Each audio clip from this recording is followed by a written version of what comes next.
சண்டை போட்டுட்டு இருக்காங்க. அப்புறம் கொஞ்சம் ஐயோ நபிகள் வந்து நம்மளை விட்டுட்டு போறாரு அப்படின்னு சொல்லிட்டு சண்டை நம்ம நாளைக்கு வச்சுக்கலாம் அப்படின்னு சொல்லிட்டு இவன் என்ன பண்றான், அலி வேகமா நபிகள் நாயத்துக்கு கூட போறா. அப்படி அப்ப அவருக்கு ஒரே கோபம் நபிகள் மேல. நான் உன்னோட ஃப்ரெண்டு, எங்க போனாலும் உங்க கூட நான் வர்றேன், எவ்வளவு உனக்கு ஹெல்ப் பண்றேன். நீங்க எனக்கு ஒருத்தன் என்னை திட்டும் போது சப்போர்ட்டுக்கு வரணுமா வேண்டாமா? ஏங்க ஃப்ரெண்டுன்னா என்ன பண்ணணும்? சப்போர்ட்டுக்கு வரணுமா வேண்டாமா? ஏன் வரல? சப்போர்ட்டுக்கு ஏன் வரல? நபிகள் நாயகத்துக்கிட்ட அலி கேட்கிற, ஏன் எனக்கு சப்போர்ட்டுக்கு வரல? அப்ப அவர் ஒரு வார்த்தை சொல்றார், எங்கு இறை சக்தி இல்லையோ அங்கு எனக்கு வேலை இல்லை. எங்கு இறை சக்தி இல்லையோ அங்கு எனக்கு வேலை கிடையாது. அது எந்த இடமா இருந்தாலும் சரி, நான் கிளம்பிடுவேன். இவருக்கு புரியல, எனக்கு புரியலங்கிறார் அலி. அப்ப அவர் விளக்குறார், அல்லாஹ் யார் நம்மளை திட்டினாலும், யார் நமக்கு தவறு செஞ்சாலும் பொறுமையா இருக்கக்கூடியவன் கிட்ட தான் இருப்பார். நீ வந்து முதல்ல என்ன பண்ண? பொறுமையா இருந்த. அது வரைக்கும் இறை சக்தி உங்ககிட்ட இருந்தது. நீ எப்ப திருப்பி திட்ட ஆரம்பிக்கிறியோ அப்ப இறை சக்தி உன்னிடமிருந்து விலகிடுச்சு. அந்த இடத்துல எனக்கும் வேலை இல்லை, அதனால் நான் கிளம்பிட்டேன். இங்கு சிவ தந்தை எப்படிப்பட்டவர்? சிவபெருமான் எப்படிப்பட்டவர்? அன்பு சொரூபம், அன்பே சிவம். நீங்க சிவபெருமான வணங்குறீங்க, இல்ல பூஜை பண்றீங்க, அவரை நினைக்கிறீங்கன்னா நீங்க யாரையும் திட்டக்கூடாது. முடியுமா? மனசால கூட திட்டக்கூடாது. அம்மையும் நீயே, அப்பனும் நீயே. நினைந்து நினைந்து உணர்ந்து உணர்ந்து அன்பே நெகிழ்ந்து நெகிழ்ந்து கண்ணீரால் நனைந்து நனைந்து அருளமுதே நன்னிதியே ஞான நடத்தரசே என்னருமை நாயகனே. அதாவது இறைவனை வந்து நம்ம என்ன பண்றோம்? அவ்வளவு அன்பா நினைக்கிறோம். கண்ணீரில் வருது கடவுளை நினைக்கும் பொழுது. சொல்றீங்களா இல்லையா? எனக்கு சிவனை தவிர வேறு யாரும் இல்லைன்னு சொல்றீங்களா இல்லையா? அப்ப அவருக்கு அவர் சொல்றதை கேட்கிறோமா? கேட்டா தானே அவர் நம்மளை விரும்புவாரு. கேட்கலன்னா நமக்கு எதுவுமே கிடைக்காது. ஒரு வசனம் உண்டு, சொல்லி கொடுத்த சொல்லும் கட்டி கொடுத்த சோறும் ரொம்ப நாளைக்கு தாங்காது. யார் சொல்லும் கட்டி கொடுத்த சோறு அவ்வளவு நேரத்துக்கு தான் இருக்கும், கொஞ்ச நேரத்துக்கு தான் இருக்கும். அப்ப ரொம்ப நேரத்துக்கு இருக்கிறது எது? நானே சுயம் என்னை சமாதானப்படுத்திக்கணும். சுயம் நானே என்ன பண்ணணும்? முயற்சி பண்ணணும். அப்பதான் முடியும். அப்போ இறைவன் சொல்றாரு, குழந்தாய் நான் அன்பு கடல், நீ எல்லார்கிட்டையும் அன்பா பேசுறியா? நான் சாந்தி கடல். இறைவன் யாரு? சாந்தி கடல். நீ எல்லாரும் எந்த சிச்சுவேஷன்லயும் நீ சாந்தியா இருக்க முடியுதா? நான் இரக்க கடல். சிவ தந்தை எப்படிப்பட்டவர்? இரக்க கடல். நீ எல்லார் மேலேயும் இரக்கம் காட்டுகிறாயா? நான் கருணை கடல். நீ எல்லார்கிட்டையும் கருணையாக நடந்து கொள்கிறாயா? அது எப்படிங்கிறத நான் சொல்லித்தரேன். சரிங்களா? நான் எப்படிங்கிறது சொல்லித்தரேன் அப்படின்னு இறைவன் நமக்கு அருள் வாக்கு சொல்றாரு. குழந்தாய் நீ இப்படி எல்லாம் இரு. ரைட்? நம்ம வாழ்க்கையில பண கஷ்டம், உடல் கஷ்டம், பொருள் கஷ்டம், சொந்த பந்தங்களுடைய பிரச்சனைகள், பஞ்ச தத்துவத்தினுடைய பிரச்சனைகள், இதில் இருந்தெல்லாம் நாம் எப்படி விலகணுங்கிறத ஒரு சின்ன உதாரணத்தின் மூலம் நாம இப்போ பார்க்கலாம். இப்ப நீங்கெல்லாம் யாரு அப்படின்னா, நீங்க மனிதர்கள் கிடையாது. வச்சுக்கலாமா? நான் இப்ப உங்களை எல்லாம் நான் மனிதரா பண்ணல, ஒரு மந்திரம் போட்டு உங்களை எல்லாம் நான் 8 கால் பூச்சியா பண்ணிடுவேன். சரிங்களா? நீங்கெல்லாம் யாரு? 8 கால் பூச்சிக்கு எத்தனை காலு? 8 கால். 8 மட்டும் தான். 8 காலா இல்ல 8ஆ? 8 கால் காலா இல்ல 8 காலா? 8 கால்கள். ரைட்? இப்ப நாமெல்லாம் யாரு? 8 கால் பூச்சி. நீங்க யாரும் இப்ப மனிதர்கள் கிடையாது. இந்த 8 கால் பூச்சி என்ன பண்ணும் அப்படின்னா, தன்னைத்தானே என்ன பண்ணிக்கும்? வலை பின்னிக்கும். தன்னுடைய வாயால் தன்னுடைய வீட்டை வலையை கட்டுகிறது. ரைட்? இப்ப என்ன பண்ணுது? ஃபர்ஸ்ட் ஒரு சர்க்கிள் கட்டுது. அது யாரு அப்படின்னா, நம்முடைய பிளட் ரிலேஷன்ஸ். என்னுடைய குழந்தைகள், என்னுடைய கணவன், இல்லை என்னுடைய மனைவி, என்னுடைய மனைவியினுடைய தாய் தந்தை, கணவனுடைய தாய் தந்தை, இவங்கெல்லாம் யாரு? Blood relations, close. இந்த வலையை யார் பின்னுது? நாம தானே பின்னி இருக்கோம். பல ஜென்மத்து இந்த ஊர்ல பெருந்தரையில நாம இன்னாருக்கு குழந்தையா பிறக்கணும் நான் வாங்கி வந்த வரம். இதுல ஃபர்ஸ்ட் லைன் கட்டிடுறேன். அடுத்தது ரெண்டாவது என்னுடைய சொந்த பந்தங்கள். எனக்கு கல்யாணம் ஆகுது, மாமா மச்சான் குழந்தனாரு, அவங்க நாத்தனாரு, அவங்க குழந்தைங்க, அவங்க, இதெல்லாம் என்னது? சொந்த பந்தங்கள். என் ரெண்டாவது வலையில நாம கட்டுறோம், நம்ம வாயால கட்டுறோம். அடுத்தது மூன்றாவது இந்த சமுதாயம். நீங்க என்ன பண்றீங்க அப்படின்னா, இந்த சமுதாயத்துல வாழணும், அக்கம் பக்கத்தோட தான் நீங்க வாழணும். பால்காரரு, மளிகை கடைக்காரரு, காய்காரரு, இன்னைக்கு எவ்வளவு சம்பந்தம் தொடர்பு நமக்கு இருக்கு. நம்ம எந்த கவர்மெண்ட்ல இருக்கோமோ அது நம்முடைய கணக்கு வழக்கு.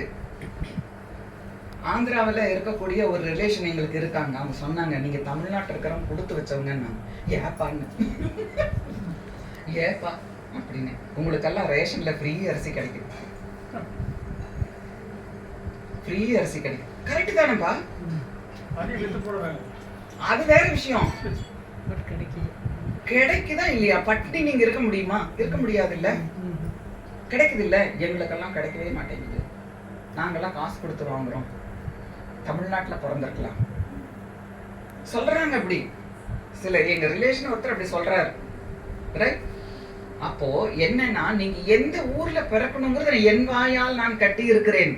இந்த சமுதாயம், இந்த சமுதாயத்தினுடைய வலை பின்னப்பட்டிருக்கிறது. எனக்கு என் வாயால் பின்னப்பட்டிருக்கிறது. எத்தனை வலை வந்துருச்சு இப்போ? எத்தனை ரவுண்டு? 3 ரவுண்டு வந்துருச்சு. இனி 4வது ரவுண்டு ஒண்ணு இருக்கு. யார் தெரியுமா? இவன் எனக்கு எதிரி, இவனை கண்டா எனக்கு பிடிக்காது. அது சொந்தத்துல இருந்தாலும் சரி. அவங்களோட லிஸ்ட் ஒன்று வச்சிருப்பீங்க நீங்க. இவனை கண்டா எனக்கு பிடிக்காது, அவங்க வீட்டுக்கு நம்ம போக வேண்டாம், அவங்க நல்லவங்க இல்லை, இவங்க வந்து இப்படிப்பட்ட ஆளுங்க, அவங்க சரியில்லை, இவங்க சரியில்லை, அவங்க சரியில்லைன்னு ஒரு லிஸ்ட் வச்சிருப்போம். அதுல நான் மாட்டி இருக்கிறேன். 4வது ரவுண்டு. அது யார் வேணாலும் இருக்கலாம், கட்சியா கூட இருக்கலாம். உங்களுக்கு இந்த கட்சின்னா எனக்கு பிடிக்காது, இவங்கன்னா எனக்கு பிடிக்காது. இந்த 4வது ரவுண்டில் இது வருது. அதனால நீங்க வேதனைப்படுவீங்க, சிடுசிடுப்பீங்க, எரிச்சல்படுவீங்க, திட்டுவீங்க. உண்டா இல்லையா? அடுத்த ரவுண்ட் என்னது? பெரிய ரவுண்டு, பஞ்ச தத்துவம். இந்த 5 தத்துவத்துல நான் என்ன பண்ணியிருக்கேன்? மாட்டி இருக்கேன். ஒண்ணும் பண்ண முடியாது. இந்த 5 தத்துவத்துல நான் வந்து சிக்கி இருக்கேன். இப்ப எத்தனை ரவுண்ட் வந்துருச்சு? 5 ரவுண்ட் வந்துருச்சு. ஆனா தன் வாயாலேயே கட்டிய இந்த வலையில் தான் ஒட்டிக்கிட்டு இருக்கா பூச்சி. 8 கால் பூச்சி ஒட்டிட்டு இருக்கா? ஒட்டவே இல்லை. ஒட்டி இருக்கா? அது ஒட்டினா என்ன ஆகும்? எந்த ரவுண்ட்ல ஒட்டினாலும் அதுக்கு என்ன கிடைக்காது? சாப்பாடு கிடைக்காது. ரைட்? இந்த 8 காலை வச்சு என்ன பண்ணும்? எல்லா பக்கமும் போயிட்டு வரும். தன்னுடைய இறையை என்ன பண்ணிக்கும்? கரெக்டா அதுல மாட்டாது, எல்லாம் மாட்டிக்கும். இது மட்டும் மாட்டாது. ரைட்? இது அதோட லைஃப் ஸ்டைல். இப்ப நாம யாரு? 8 காசு. இந்த 5ல எதுல மாட்டி இருக்கோம்? நம்ம 5லயே மாட்டி இருக்குமா? 1ல மாட்டி இருக்குமா? 2ல மாட்டி இருக்குமா? 3ல மாட்டி இருக்குமா? இத்தனையில மாட்டி இருக்கோம். 5லயும் மாட்டி இருக்கீங்க. அப்ப துக்கம் தான், துன்பம் தான். நம்ம காரியத்தை சாதிச்சுக்கணும், அதே சமயத்துல மாட்டிக்கவும் கூடாது. இதுதான் ஆன்மீக வாழ்க்கை, பற்றற்ற வாழ்க்கை. ஆனா நான் அந்த செலந்தி வலை கட்டலைனாலும் எனக்கு என்னது பிரச்சனை? எனக்கு சாப்பாடு கிடைக்காது. அந்த செலந்தி வலைக்குள்ளதான் இருக்கணும். ஆனா நான் எப்படி இருக்கணும்? விடுபட்ட நிலையில் நான் என்னை வந்து வைத்துக் கொள்ளணும். அப்பதான் நான் வாழ முடியும், சந்தோஷமா இருக்க முடியும். அதனாலதான் பகவான் என்ன சொல்றாரு? குழந்தாய், என்னை மட்டும் நீ நினை. அதுக்காக குழந்தை குட்டியில விட்டுட்டு காட்டுக்கு வேண்டாம் சொல்லல. ஆனா நீ அந்த வலைக்குள்ளேயே இருந்துட்டு என்ன பண்ணணும்? எல்லா கடமைகளையும் செய்யணும். அந்த 8 கால்கள் என்ன தெரியுங்களா? புலநடக்கும் சக்தி, தயாராகும் சக்தி, அடுத்தது சகித்து கொள்ளும் சக்தி, அனுசரிக்கும் சக்தி, பகுத்தறியும் சக்தி, தீர்மானிக்கும் சக்தி, சமாளிக்கும் சக்தி, ஒற்றுமை சக்தி. 8 கால்கள். இங்க ராஜ யோகத்துல இந்த 8 கால்கள் உங்களுக்கு கிடைக்கும். இந்த 8 கால்கள் உங்களுக்கு கிடைச்சாதான் என்ன பண்ண முடியும்? கொட்டாத கால்கள் கிடைச்சாதான் இந்த 5ஐயும் நாம என்ன பண்ண முடியும்? சமாளிச்சு சந்தோஷமாக நாம வாழ முடியும். எது ஒண்ணுல மாட்டிக்கிட்டாலும் உங்களால மீள முடியாது, கஷ்டம். அந்த மீளுவதற்கு தான் பகவான் வந்து சிவன் நமக்கு வந்து என்ன சொல்றாரு? என்னை மட்டும் பற்றிடுக. ஆமா, அந்த பற்றணும் யார் மேல? சிவனை நினைக்கணும். ஏன்னா அவர் இல்லாம ஒரு அணுவும் அசையாது. அவர்தான் நமக்கு எல்லாம் இல்ல. எல்லாத்துக்கும் மேல எத்தனை பேருங்க? எல்லாத்துக்கும் மேல எத்தனை? அந்த ஒருத்தர் யாரு? கடவுள். கடவுள் பேர் என்ன? பரமாத்மா இல்ல. எல்லாத்துக்கும் மேல கடவுள் இருக்காரு அப்படின்னு சொல்றோம். ஒருத்தர் தான் இருக்காரு. 2 விஷயத்தை ஏத்துக்கிட்டோம். அவர் இங்க இல்ல. ஒருத்தர் கேட்டாரு, இமயமலையில சிவன் இருக்காரா இல்லையான்னு. நான் இல்ல என்ன, ஆனா என்ன இருக்காங்க? அவருடைய பவர் அங்க இருக்கிறது. ஆனா அவர் இருக்கக்கூடிய இடம் என்னது? சிவலோகம். யாராவது இறந்துட்டாங்கன்னா என்ன சொல்றாங்க? இமயமலை பிராப்தி அடைந்து விட்டார் சொல்றாங்களா? சிவலோகம் அடைந்து விட்டார் தான் சொல்றாங்க. அப்ப சிவலோகம்ங்கிறது ஒண்ணு இருக்கு, அங்கதான் அவருக்கு. எங்க அவருக்கு வீடே இல்லாத நம்ம பண்ணிட கூடாதுங்க, பாவங்க அவரு. நமக்கு சொந்த வீடு இருக்கா இல்லையா? சிவனுக்கு வீடே இல்லை, எல்லாம் நிறைந்தவர்னு சொல்லிட்டோம். கிடையாது, அவருக்குன்னு ஒரு வீடு இருக்கு, மிகப்பெரிய வீடு, எம் வீடு. திருவிளையாடல ஒரு சொல்வர், எல்லாத்துக்கும் மேல பெரிய வீடு எம் வீடு பாரு சிவாஜி கணேசன். இல்ல, பெரிய வீடு அவருடைய வீடு. ஏன்னா நீ என்னவாக கூட இரு, எந்த மதமாக இரு, ஜாதியாக இருக்கு, எல்லாம் என்கிட்ட தான் வந்தாகணுங்கிறாரு. நீங்க அல்லான்னு சொன்னாலும் யாரு? சிவன் தான். கர்த்தர்னு சொன்னாலும் அவர் பேர் என்ன? சிவன். அவர் சொல்றாரு, தானே இறங்கி சொல்றார், என் பெயர் சதா சிவன் அப்படிங்கிறார். அவருடைய உண்மையான பெயர் சதாசிவன். நீ என்ன பெயர் பண்ணாலும் என்னை வச்சு கூப்பிட்டுக்கோ. தமிழ்ல அப்பா, மலையாளத்துல அச்சன், ஹிந்தியில பாபா, அரபில பாபா, நைனா, அப்புறம் என்ன இருக்குங்க கன்னடாவில்? தன்றி. தன்றி. ஆமா, நீங்க என்ன மொழியில வேணாலும் பேசிக்கோங்க, ஆனா அப்பாவைத்தானே குறிக்குது. அது போல நீங்க என்ன வேணாலும், என் பேரை நீங்க எப்படி வேணாலும் சொல்லிக்கோங்க, ஆனா என்னுடைய உண்மையான பெயர் என்ன? சதாசிவன். இல்லையா? உலகெல்லாம் உணர்ந்து ஓதற்கரியவன், தென்னாடுடைய சிவனை போற்றி, எந்நாட்டவர்க்கும் இறைவா போற்றி, ஏகன் அநேகன். இல்லையா? ஒருவராகவும் இருக்கிறார், அதே சமயத்தில் நிறைய பேருடையவராகவும் அநேகராகவும் இருக்கிறார். ஆனா ஒருத்தர் தான். உங்க பேர் என்னன்னா பப்பி. பப்பி அவங்க பேரு. பரமேஸ்வரின்னு வச்சிருப்பாங்க, ஆனா கூப்பிடுறது என்னது? பப்பி. பப்பி என்ற பரமேஸ்வரிக்கு இன்னாருக்கு கல்யாணம்.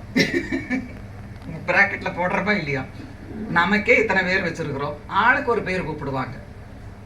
ஃப்ரெண்ட்ஸ் ஒரு மாதிரி கூப்பிடுவாங்க, அப்பா அம்மா ஒரு மாதிரி கூப்பிடுவாங்க, ஹஸ்பண்ட் ஒரு மாதிரி கூப்பிடுவாங்க, ஆளுக்கு ஒரு பேர் வச்சுக்குவாங்க. அது போல நமக்கு அன்பு, கடவுள் மேல என்னது? அன்பு. என்ன பேர் வேணாலும் வச்சுக்கோங்க, ஆனா உண்மையாவே என் பேர் என்னது? சதாசிவன். சிவன்னா என்ன? மங்களம் மட்டுமே செய்பவர். அதனால சிவனை வந்து எரிச்சு போடுவாரு. எனக்கு வந்து நாங்க ஒரு தடவை என்ன பண்ணோம் அப்படின்னா, இந்த லைட் ஒண்ணு இருக்கும், அங்க முட்டை மாதிரி ஒரு லைட் இருக்கும், உள்ள வந்து வெள்ளை லைட் இருக்கும், அதான் சிவன். கடவுள் ஜோதி வடிவானவர் அப்படின்ட்டு. அப்போ ஒருத்தர் எலக்ட்ரிஷியன் ஒருத்தர் வந்தார் வீட்டுக்கு. வந்தோன்னு அவர் சொன்னார், என்னங்க இது முட்டை மாதிரி வச்சுருக்கீங்க? முட்டை இல்லது, அது வந்து பரந்தாமத்தை நம்ம இதை குறிக்கிறது, சிவலோகத்தை குறிக்கிறது, நடுவில் இருக்கிறது வந்து சிவன். ஐயோ, சிவனெல்லாம் நீங்கள் கும்பிடவே கூடாதுன்னாரு. ஏங்க, என்ன பிரச்சனை உங்களுக்குன்னு கேட்டேன் நான். சிவன்னா எரிச்சிருவாரா நம்மளையெல்லாம். அதனால விஷ்ணுவை தான் கும்பிடணுமா, பெருமாளை தான் நீங்க கும்பிடணும். நீங்க சிவனை கும்பிடவே கூடாது, உங்க வீடு வந்து எரிஞ்சு போகும், உங்களுக்கு ஒண்ணுமே நடக்காது நல்லதுங்கிறாருப்பா. பாபா, நான் நினைச்சுக்கிட்டேன், எப்படியெல்லாம் கடவுளை பற்றி சொல்றாங்க.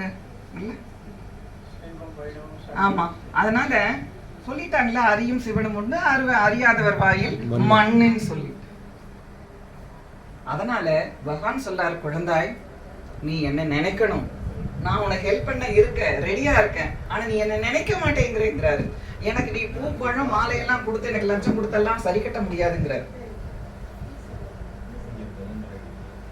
இல்ல நான் மலர்கிட்ட 10,000 வாங்கிட்டு ஏமாத்திட்டேன், அவருக்கு நான் கொடுக்கவே இல்லை. சரிங்களா? ஒரு வருஷம் கழிச்சு திடீர்னு இந்த ஞானத்துக்கு வந்துட்டேன்.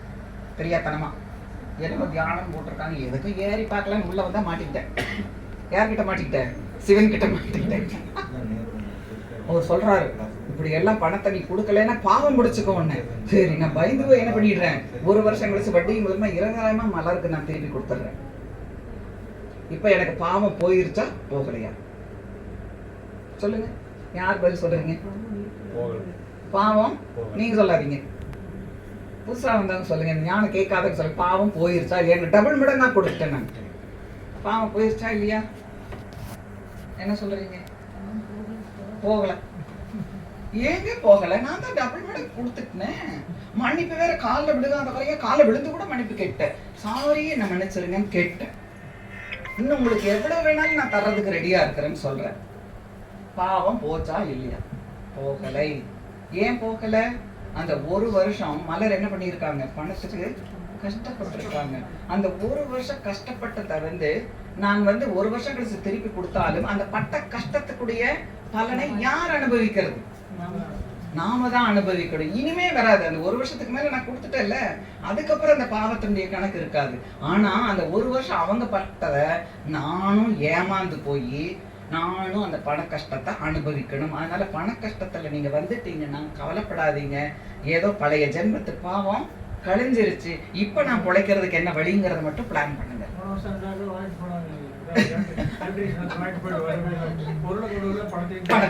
அந்த பாவம் அவங்களுக்கு என்னன்னா, நான் ஏதாவது எலக்ட்ரிஷனா பிறந்து ஏமாத்தி இருப்பேன், என்னத்த பண்றேன், கொடுங்க. வரலன்னா அதான் முடிவு பண்ணிக்கணும். முடிஞ்ச வரைக்கும் ட்ரை பண்ணுவோம், வரலன்னா இதான் கணக்கு. அதுக்காக எடுத்த உடனேயே நான் போன ஜென்மத்து பாவம் அப்படின்னு நினைச்சிடாதீங்க. நீங்க முடிஞ்ச வரைக்கும் என்ன பண்ணணும், முயற்சி பண்ணணும். முயற்சி பண்ணிட்டு எல்லா முயற்சியும் பண்ணி கை வரலன்னா தான் அது என்னது, ஓ இது பழைய ஜென்மத்து கணக்கு முடிஞ்சிருச்சு, அப்பாடி பழைய கணக்கை நான் செட்டில் பண்ணிட்டேன். அதனால வருத்தப்படாதீங்க. இந்த மாதிரி பண கஷ்டம் பணம் ஏமாத்திட்டாங்கன்னா வருத்தப்படாதீங்க. ஏதோ ஜென்மத்து பாவம் கழிச்சிட்டேன். இப்போ ஒரு சின்ன கதை நம்ம பார்க்க போறோம். ரைட்? ஒரு ராஜா, நாம என்ன பண்ணக்கூடாதுங்கிறது இந்த கதையில இருக்கு. அதுவும் லேடிஸ் நாம என்ன பண்ணக்கூடாது, டூஸ் அண்ட் டோன்ட்ஸ் நாம இதில் பார்த்துட்டு போறோம். ரைட்? ஒரு ராஜா, அந்த ராஜா எப்பவுமே வருஷம் வருஷம் யாகம் வளர்த்துவார், நல்லா பூஜை பண்ணுவார். பூஜை பண்ணிட்டு 1000 பிராமணர்களுக்கு சாப்பாடு போடுவார். அது ஒரு புண்ணிய காரியம்னு சொல்லிட்டு செய்வார். ஏழை பிராமணர்களுக்கு அவர் என்ன பண்றாரு, ஃபுல்லா சாப்பாடு, அந்த ஒரு யாகத்துல அவங்களுக்கு சாப்பாடு போடணும் அப்படின்னு அவர் முடிவெடுத்து ஒவ்வொரு வருஷமும் யாகம் பண்ணுவார். அந்த அன்னதான கூடத்துல பெரிய அன்னதான கூட கட்டி இருக்கிறாரு. அதுல வருஷம் வருஷம் அவங்களுக்கு எல்லாருக்கும் என்ன நடக்கும், 1000 பிராமணர்கள் சாப்பிடுவாங்க. அதே போல ஒரு தடவை என்னாச்சு, இவர் யாகம் பண்றாரு. எப்பவுமே பெரிய மனுஷாலாம் என்ன பண்ணுவாங்க, அன்னதானம் பண்ணும்போது அவங்க ஒருத்தருக்கு என்ன பண்ணுவாங்க, பரமாறுவாங்க. போட்டோக்கு போஸ் கொடுக்கணும், எல்லாருக்கும் பரமாற முடியாது, இன்னும் நான் தான் பண்றேன்னு நல்லா காமிச்சுக்கணும். சரி, இவங்க என்ன பண்ணுவாங்க, போடுவாங்க. வருஷம் வருஷம் ராஜா என்ன பண்ணுவாரு, அந்த மாதிரி ஒருத்தருக்கு பரமாறுவார். அது என்னது, பாயசம், இனிப்பு தான் பரமாறுவாங்க. எடுத்த உடனே காரமெல்லாம் பரமாற மாட்டாங்க, இனிப்பு பரமாறுவாங்க. இவர் ஒருத்தருக்கு என்ன பண்ணணும், அந்த பாயசத்தை பரமாறணும். இதுதான் கண்டிஷன். உடனே எப்பவுமே பிராமணர்கள் பார்த்தீங்கன்னா சாப்பிட்றதுக்கு முன்னாடி ஒரு மந்திரம் எல்லாம் சொல்லுவாங்க. அன்னபூர்ணே சதா பூர்ணே சர்வ பிராண வல்லபே இல்லையா, ஞான வைராகிய சித்தத்தம் விச்சார் தேச பார்வதின்னு ஒரு மந்திரம் சொல்லிட்டு தான் சாப்பிடணும். அதாவது நான் அன்னபூர்ணா, நீ எனக்கு சாப்பாடு கொடுக்குற, இந்த சாப்பாட்டுனால ஞானம் எனக்கு கிடைக்கணும். அதனாலதான் நாங்கெல்லாம் இந்த சாப்பாட்டுல ரொம்ப கவனம் கொடுப்போம். ஒருத்தர் சாப்பிட்ற சாப்பாடு எந்த எண்ணத்தில், யார் கையால், எந்த எண்ணத்தில், எந்த இடத்தில், எப்படி சமைக்கிறார்களோ அந்த எண்ணம் அந்த சாப்பாட்டுல வரும். அதை சாப்பிடுவர்களுக்கும் அந்த எண்ணம் வரும். அதனால அந்த மந்திரம் சொல்றது, அன்னபூர்ணா நீ எனக்கு சாப்பாடு கொடுக்குற, நான் சாப்பிட்ற இந்த சாப்பாட்டுல எனக்கு ஞான வைராகிய சித்தட்டம், எனக்கு அந்த ஞானம் அறிவு எனக்கு வளரணும். அதனால நான் உங்ககிட்ட பிச்சை கேட்கிறேன், எனக்கு கொடு அப்படி பார்வதி வந்து என்ன பண்றாளாம், அன்னபூர்ணவா மாறி அந்த சாப்பாடு கொடுக்குறான்னு பிராமணர்கள் எல்லாம் என்ன பண்ணுவாங்கன்னா, சாப்பிடுறதுக்கு முன்னாடி இந்த மந்திரத்தை சொல்லிட்டு தான் சாப்பிடுவாங்க. அது கரெக்டா ஃபாலோ பண்றவங்க. அப்படி எல்லாரும் சொல்றாங்க, கண்ணை மூடிட்டு மந்திரம் அவங்க சொல்றாங்க. ராஜாவை என்ன பண்ணிட்டாரு, அந்த பாயசத்தை இப்படி வச்சுக்கிட்டு அந்த மந்திரத்தை சொல்றாரு. அந்த நேரத்துல ராஜா கொடுக்குற பாயசம் ஒரு நல்ல பெருசு, நம்மலாம் இத்தினோண்டு இல்லை, பெரிய கரண்டி. அந்த பெரிய கரண்டியில ஒரு பாயசம் இருக்கு. அந்த இடத்துல என்ன ஆகுது அப்படின்னா, எல்லாம் கண்ணை மூடி அந்த மந்திரம் சொல்லிட்டு இருக்கும் பொழுது மேல ஒரு கழுகு பாம்பை கொத்திக்கிட்டு போயிட்டு இருக்கு. அது ஒரு விஷமுள்ள பாம்பு. அந்த பாம்புல இருக்கக்கூடிய அந்த பாம்போடைய இறந்து போச்சது. ஆனாலும் அந்த துளி விஷம் என்ன ஆகுது, இறங்கி அந்த ராஜா வச்சிருந்த அந்த பாயசத்துல வந்து விழுந்துருது. அது எங்கேயோ இருக்கு, மழை துளி மாதிரி தான் அது, ரைட்? இப்ப என்னாச்சு, கழுகு அது பாட்டுக்கு போயிருச்சு. ராஜா கண்ணை திறந்துட்டாரு, ராஜா பாட்டுக்கு பரமாறிட்டாரு, அவர் பாட்டுக்கு போயிட்டாரு, எல்லாரும் சாப்பிட்டுட்டாங்க. அந்த ஒரு பிராமணன் செத்து போயிட்டான். அந்த 1000 பேர் சாப்பிட்டதுல ஒரு பிராமணர் என்ன பண்ணாரு, விஷத்தால செத்து போயிட்டார். 1000 பேர் சாப்பிடும்போது ஒருத்தர் செத்து போன சந்தேகம் வருமா? வராது, ரைட்? இப்போ மேல சித்திரகுப்தனுக்கு பெரிய பிரச்சனை ஆயிடுச்சு. யம தர்மராஜபுரியில யாருக்கு பிரச்சனை வந்துருச்சு? சித்திரகுப்தனுக்கு. ஏன்னா பிராமணனை கொன்றால் என்னது, என்ன தோஷம் வரும்? பிரம்மகத்தி தோஷம்னு ஒரு தோஷம் இருக்கு. பிராமணர்களுடைய சொத்தை அபகரிச்சால் என்ன, இல்ல பிராமணனை கொன்றால் என்னங்கிறதுக்கு கருட புராணத்துல வருது. அது ஜாதியினுடைய அடிப்படையில கிடையாது. அந்த மாதிரி ஃபாலோ பண்றவங்க, புரியுதுங்களா? அந்த தர்மத்தை யார் ஃபாலோ பண்றாங்களோ அவங்க என்னென்ன நியமங்கள் எந்த ஜாதி வேணாலும் ஃபாலோ பண்ணிக்கலாம், அது ஒண்ணும் பிரச்சனை இல்லை. அப்போ நீ அந்த பிரம்மகத்தி தோஷம் வந்தாச்சு, இது யார் பேர்ல எழுதுறது? கழுகு பேர்ல எழுதலாமா? முடியாது. அது பாட்டுக்கு என்ன பண்ணிட்டு இருக்கு, பறந்து போயிட்டு இருக்கு. அதுக்கு என்ன தெரியும்? பாம்பு அது செத்தே போச்சு, ராஜா கண்ணு மூடிட்டு இருக்கிறாரு. நீங்க நல்லா நினைச்சு பாருங்க, சித்திரகுப்தருக்கு மண்டை கெட்டு போச்சு. நான் எப்படி இந்த பிரம்மகத்தி தோஷத்தை யார் மேல எழுதுது? எப்படி இருந்தாலும் ஒரு பிராமணன் இறந்து விட்டான், அவனுக்கு நியாயம் கொடுக்கணும், நியாய தீர்ப்பு வழங்கணும் இல்லையா? சுப்ரீம் கோர்ட்ல இல்லையா, தர்மராஜபுரியில நான் இந்த புஸ்தகத்துல என்னத்தை எழுதுறேன்? மண்டை வெடிச்சு போய் யம தர்ம ராஜா என்னை காப்பாத்துங்க, இந்த பிரச்சனைக்கு யார் மேல நான் தப்பு சொல்றது? உடனே ராஜா சொல்றார், பொருள் அமைதியா இரு, அடுத்த வருஷம் வருது இல்ல, மறுபடியும் போடுவார்ல, அது வரைக்கும் பொறுமையா இரு, ஏதாவது ஒரு விடை வந்து சிவபெருமான் உனக்கு கொடுப்பார், அமைதியா இருந்துட்டார். சரி, நீ ஒரு வருஷம் காக்க ஆரம்பிச்சிட்டார், ரைட்? அடுத்த வருஷம் வந்தாச்சு. இதுல என்ன பிரச்சனைன்னா, அந்த அன்னதானத்துக்கு கொடுத்து பக்கத்துல ஒரு பாட்டி என்ன பண்ணிட்டு இருக்கா, முறுக்கு, அப்பம், வடை, சுண்டல் எல்லாம் வித்துட்டு இருக்கிறாங்க. அந்த பாட்டிக்கு ஒரே எரிச்சல் வரும் ஒவ்வொரு தடவையும் அன்னதானம் போடும்போது. ஏன்னா அவங்க வியாபாரம் அன்னைக்கு என்னது நடக்காது, அந்த வியாபாரம் படுத்துறோம், யாரும் வந்து சாப்பிட மாட்டாங்க. அதனால ஒவ்வொரு தடவையும் அன்னதானம் நடக்கும் பொழுது இந்த பாட்டிக்கு மகா எரிச்சல் வரும், அவ்வளவு எரிச்சல் வரும் இந்த ராஜா மேல. பொறுமைக்கிட்டே இருப்பாங்க. ஆனா ஒரு சான்ஸ் கிடைச்சிருச்சு அந்த பாட்டிக்கு. என்ன சான்ஸ்? ஒரு ஆளு செத்து போயிட்டாருங்கிற சான்ஸ் கிடைச்சிருச்சு. உடனே என்ன பண்றாங்க, அடுத்த யாகத்துல வரும் பொழுது தான் கடையில நிறைய சுண்டல், முறுக்கு, அப்பம், வடை எல்லாம் செஞ்சு வச்சுட்டு அந்த வழியா தான் என்ன பண்ணணும், சாப்பாட்டுக்கு போகும்போது நிறுத்துறான். இத பாரு, போகாதங்க, போன வருஷம் என்ன பண்ணிட்டாங்க, இந்த மாதிரி சாப்பிட்டு நிறைய பேர் செத்து போயிட்டாங்க. எத்தனை பேர் செத்து போயிட்டாங்க? நிறைய பேர் செத்து போயிட்டாங்க. அதனால ராஜாவை ஒரே திட்டுங்க. ராஜா சரியில்லைங்க, அவர் பெருமைக்காகத்தான் யாகம் வருஷம் வருஷம் பண்றாரு. அதெல்லாம் பக்தி எல்லாம் ஒண்ணும் கிடையாது அவருக்கு. அவர் வீட்டுல எல்லாம் எவ்வளவு கஷ்டப்படுறாங்க தெரியுமா? அவர் செத்து போனது, நிறைய பேர் செத்து போனது, பாவம் ஐயர்கள் எல்லாம் கஷ்டப்படுறாங்க, அந்த ஃபேமிலிஸ் எல்லாம். இந்த ராஜா கண்டுக்கிறதே இல்லை. அவங்களும் திட்டுறாங்க ராஜாவை. யாரு? அந்த செத்து போன ஃபேமிலி வந்து அவங்களும் திட்டுறாங்களா ராஜாவை? ராஜாவை அப்படி திட்டுறாங்க, சரிங்களா? அதனால நீங்க போகாதீங்க. எங்க போகாதீங்க? சாப்பிட போகாதீங்க. இவங்க சொல்றாங்க, நான் ஏழை பிராமணன், எனக்கு பசிக்குதுங்க ரொம்ப, நான் போறேன் அப்படிங்கும் போது, இல்லைங்க இதான் விஷயம், போகாதீங்க பாட்டி சொல்றான். அப்ப இவங்களுக்கு குழப்பம் ஆயிடுது, சாப்பிடலாமா வேண்டாமா? ஒருவேளை உண்மையா இருந்தா என்ன பண்றது, பயந்துக்கிறாங்க ரெண்டு பேரும். அப்ப ரெண்டு பேரும் ஒருத்தர் பார்த்து என்ன பண்ணலாம், சாப்பிட போலாமா வேண்டாமா அப்படின்ட்டு.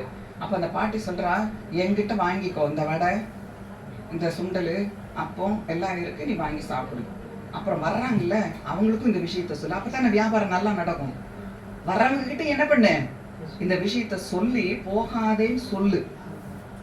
இது சொல்றதுக்கு எத்தனை நேரம் ஆகும்? ராஜா பெருமைக்கு யாகம் பண்றாரு. அவரு இப்ப அன்னதானத்துல சாப்பிட்டா நிறைய பேர் செத்து போயிட்டாங்க. அந்த ஃபேமிலி எல்லாம் ராஜாவை திட்டுறாங்க, ரொம்ப கஷ்டப்படுறாங்க. அதனால நீங்களும் போய் சாப்பிடாதீங்க, என்கிட்ட வந்து வாங்கி சாப்பிடுங்க.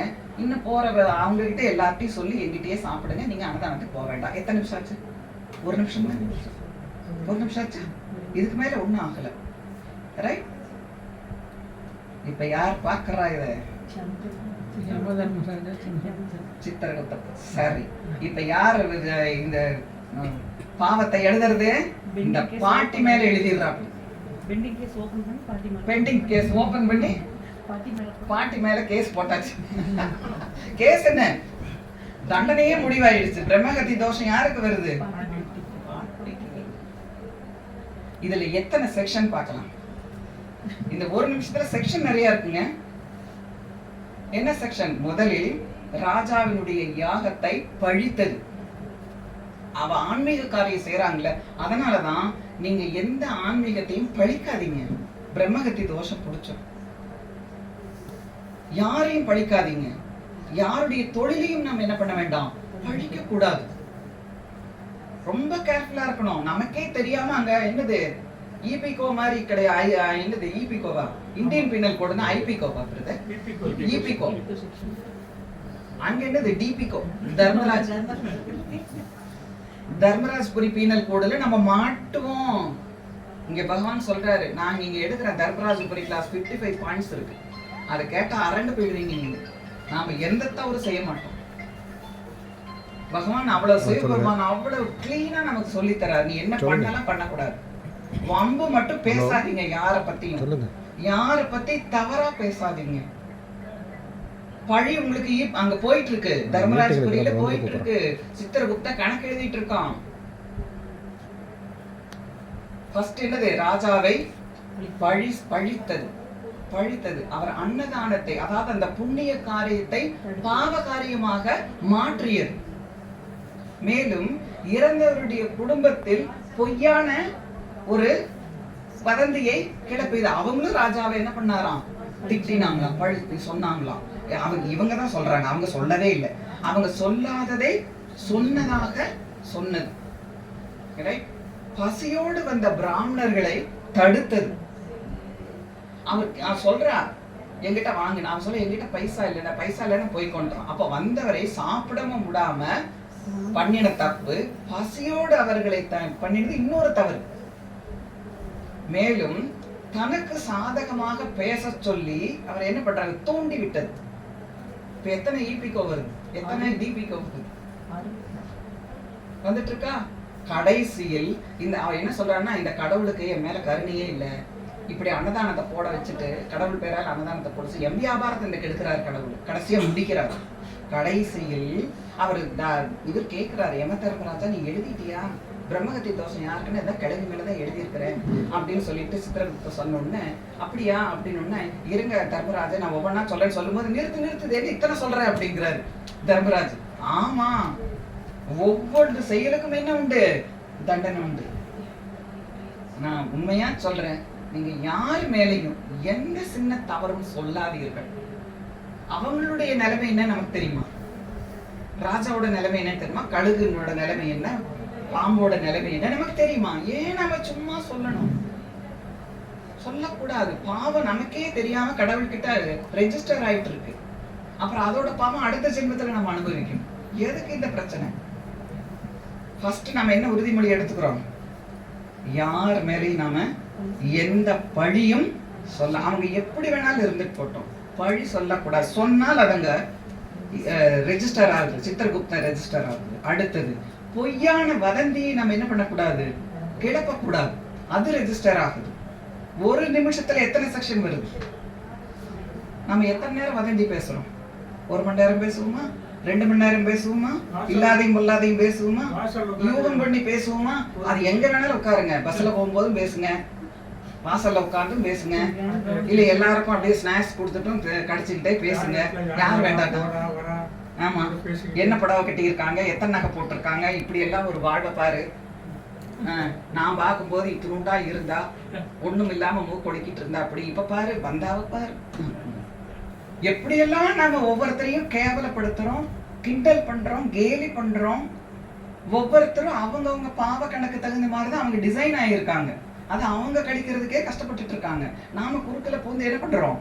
அவங்களையும் குழப்பி நாமளும் குழம்பி நாம பாவ கணக்கை என்ன பண்ணிக்கிறோம்? சேர்த்திக்கிறோம். அதனால பகவான் என்ன சொல்றாரு? குழந்தாய், நீ எல்லாரையும் நேசிக்க கற்றுக்கொள். அன்பே சிவம்னு நாம நினைச்சோம்னா நம்ம என்ன பண்ணணும்? எல்லோரையும் அன்பாகத்தான் நினைக்க. அன்புன்னா என்னங்க? என் மேல அன்பு காட்டினா தான் அன்பு. அதுக்கு பேர் அன்பு. Unconditional love.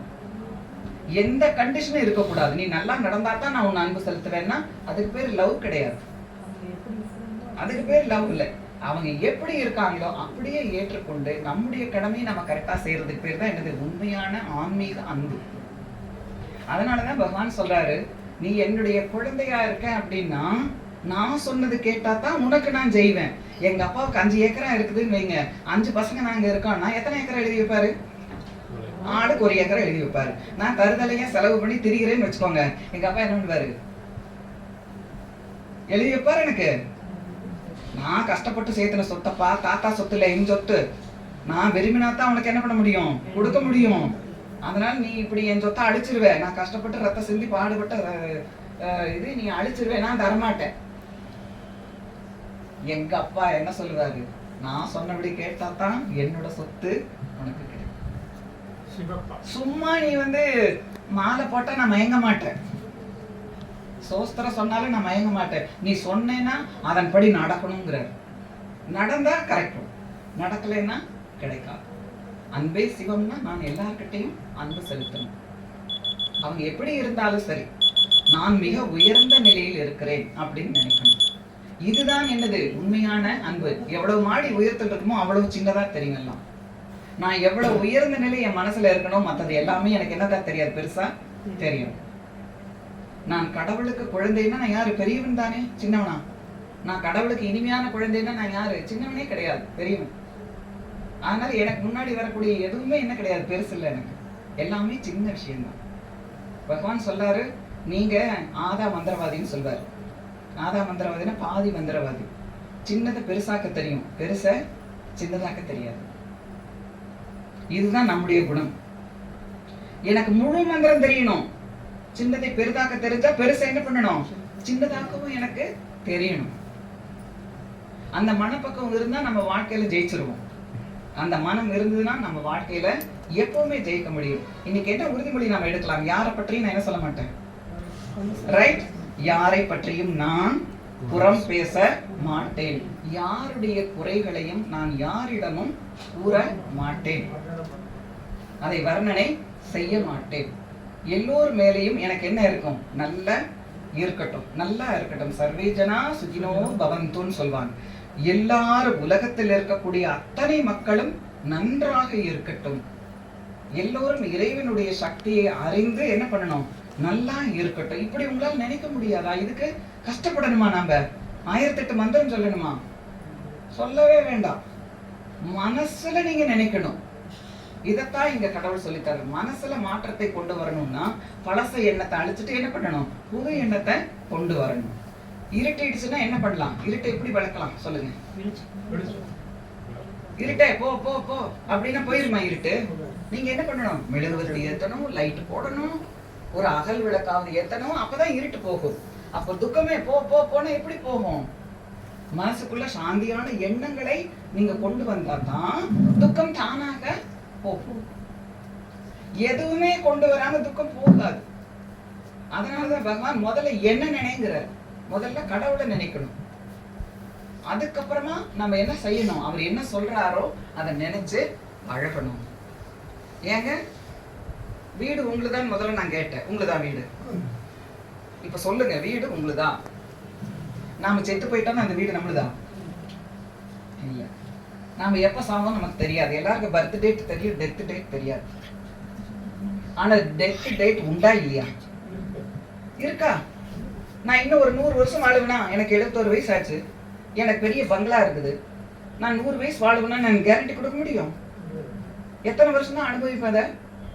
அட்லீஸ்ட் ஒரு 20 வருஷம் அனுபவிக்கிறதே பெரிய விஷயம். அதுக்கப்புறம் யார் அனுபவிப்பாத? வேற யார் வேணாலும் அனுபவிக்கலாம். அதுக்கும் எனக்கு என்ன இது சம்பந்தமே இல்லை. அப்புறம் ஏங்க இது என்னோட ரூம், என்னோட பெட், என்னோட பென்சில், என்னோட சீப் எங்க போச்சு? அதுக்கு ஒரு பெரிய ரகலை நடக்கும் வீட்டுல இல்ல.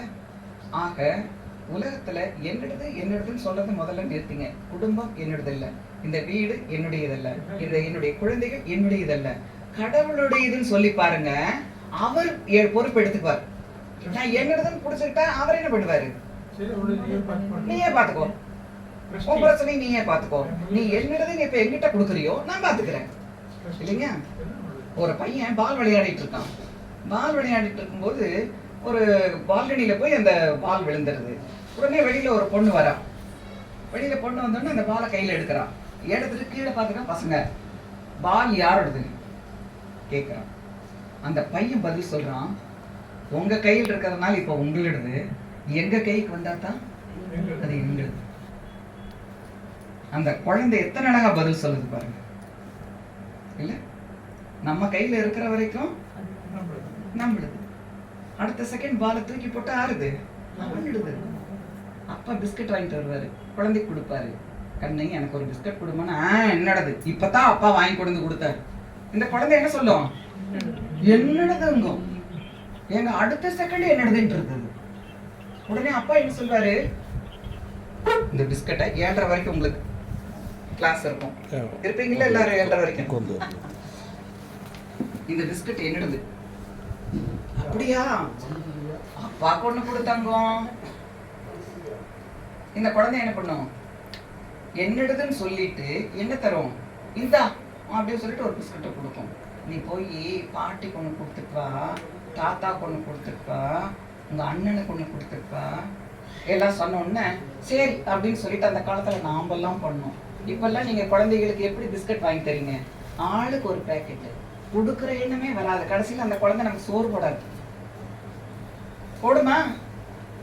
அந்த காலத்துல என்ன பண்ணாங்க? ஒரு பேக்கெட் தான் வாங்கிட்டு வருவாங்க, எல்லாருக்கும் பிரிச்சு கொடுத்து நீ எல்லாருக்கும் கொடுத்துட்டு சாப்பிடு. இந்த ஒரு குழந்தை வளர்ப்புல நமக்கே தெரியாம நம்ம தாய் தந்தை என்ன பண்ணிருக்காங்க? வளர்த்திருக்காங்க. இப்ப அப்படி இல்ல. 10 ரூபா பேக்கெட் வந்துருச்சு பிஸ்கட், இந்தா நீ ஒரு பேக்கெட், நீ ஒரு பேக்கெட், நீ ஒரு பேக்கெட். ஆச்சா? பிரிவினை எங்கெல்லாம் வருது, எங்க எப்படி எல்லாம் வருது பாருங்க குடும்பத்துல. ரைட்? ஒற்றுமை இருக்கா குடும்பத்துல? ஏன்னா நாம பழக்கல. நம்ம அப்பா அம்மா எல்லாம் பழக்கினாங்க, நாம பழக்கல. இதுதான் பிரச்சனையே. ஏன்னா அதுல இவ்வளவு விஷயம் இருக்குன்னு எனக்கே தெரியல. அதுதான் அஞ்ஞானம். என்ன பேசணும், என்ன பேசக்கூடாது, எதை செய்யணும், செய்யக்கூடாது, இதுதான் அஞ்ஞானம். அஞ்ஞானம் நமக்கு தெரியல. டூஸ் அண்ட் டோன்ட்ஸ் தெரியல. இதை சொல்லி கொடுக்கறதுதான் இந்த ஞானம். உங்களை யாரும் துறவியா மாற்ற மாட்டோம், இந்த மாதிரி வெள்ளை புடவை கட்டிக்கோங்கன்னு சொல்ல மாட்டோம். உங்க லைஃப்ல வரக்கூடிய பிரச்சனைகளை இந்த 8 கால் பூச்சியா மாதிரி எப்படி நாம அப்படி இப்படி எல்லா பக்கமும் போயிட்டு வர்றதுங்கிற விஷயத்த சொல்லி தருவோம். அதனால தைரியமா இங்க கிளாஸுக்கு நீங்க வரலாம். உங்க மனசுக்கு என்ன இருக்கும்? எப்படி நான் பேசணும் பார்க்கணும். எல்லாத்துக்கிட்டையும் நம்ம டிஸ்டன்ஸ் மெயின்டைன் பண்ணணுமா வேண்டாமா? பண்ணணும். இப்ப நான் என்ன பண்றேன் அப்படின்னா, டவுன் பஸ்ல ஏறுறேன். அந்த டவுன் பஸ் கவர்மெண்ட் பஸ் இல்லை, பிரைவேட் பஸ். இப்ப என்ன பெண்களுக்கு என்னது டிக்கெட் வாங்க கூடாது. நான் ஒரு பஸ்ல ஏறி டிக்கெட் வாங்கணும். யார்கிட்ட வாங்கணும்? ஏங்க டிரைவரும் ஒரு மனுஷன் தானே, அவர்கிட்ட வாங்க என்ன? ஏங்க வாங்க கூடாதா? எவ்வளவு பெரிய மனுஷன் அவரு. என்னங்க அவர்கிட்ட போய் டிக்கெட் வாங்கினா என்ன ஆகுறது? மொத்தமா டிக்கெட் கொடுத்துருவாரு நமக்கு இல்ல. நீங்க கண்டக்டர் கிட்ட தான் டிக்கெட் வாங்கணும். அவர் நீங்க பைசா கொடுக்குறீங்க, அவர் உங்களுக்கு என்ன கொடுக்குறாரு? திருப்பி சில்லறை கொடுப்பாரு. இல்லை நீங்க கரெக்டா கொடுத்தீங்கன்னா சீட்டை கிழிச்சு கொடுத்துருவாரு. அதுக்கும் அப்புறம் அவருக்கும் உங்களுக்கு என்ன கிடையாது, சம்மந்தம் இல்லை. இடம் கிடைச்சா உட்காருவீங்க, இல்லைன்னா நின்றுக்கிட்டு போக போறீங்க. உங்க இடம் வந்தோன்னா விசில் கொடுப்பாரு, இறங்கி போயிட்டே இருப்பீங்க. ஆஹா, நீங்கள் தான் எவ்வளவு அருமையான மனிதர். நான் காசு கொடுத்த உடனே நீங்கள் எனக்கு டிக்கெட் கொடுத்து விட்டீர்கள். நான் இறங்கும் இடத்தில் நீங்கள் கரெக்டாக விசிலெடுத்து என்னை இறக்கி விட்டீர்கள். டிரைவரை உங்களுக்கும் நன்றி, கண்டக்டரை உங்களுக்கும் நன்றி. இப்படியே தான் சொல்றேன் சொல்றேன். அவங்கவுங்க டியூட்டியை அவங்கவுங்க கரெக்டா பண்றாங்க. ஆனா நம்ம அப்படி இல்லைங்க. நாம எல்லாரும் டிரைவர் கிட்ட போய் நீ டிக்கெட் கொடுத்தே ஆகணும்னு ரெகலை பண்ணி வீட்டுல பிரச்சனை பண்ணிட்டு.